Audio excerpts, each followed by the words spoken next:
I thought we were friends. I thought we were friends. All right, without further ado, I'd like to introduce our speaker. And again, I'd like to thank Ronnie for coming and giving us his time.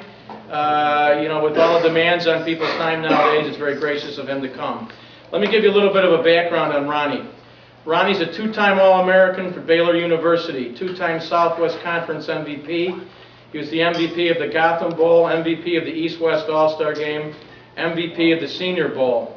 He was the first-round draft choice in pro football, drafted 7th overall in 1962 draft as defensive back. He later moved to a running back in his rookie season. He was originally the 3rd overall pick of the AFL, and he chose to go to the NFL, and he'll tell us why. And he was drafted in the AFL by the Dallas Texans, who are now, I believe, the Kansas City Chiefs. He was a 1962 NFL Rookie of the Year. And who did he beat out? Who was the second-place finisher? None other than Merlin Olsen. He's a member of the 1963 Chicago Bears championship team. As I found out today, refreshing my very tired recollection, they beat the Giants 14-10, playing in Wrigley Field, I do believe.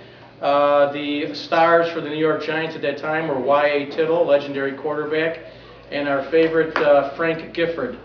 In the final of the last 14 Bears possessions, Ronnie carried the ball 11 times.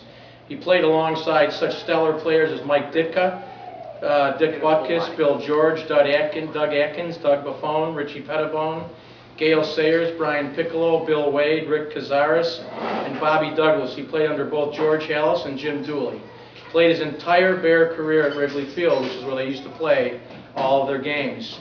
Played 10 years in the NFL, 9 for the Bears, finished up with the Philadelphia Eagles, and in that season he led the Eagles in rushing in his final year. And without further ado, I announce Ronnie Bull.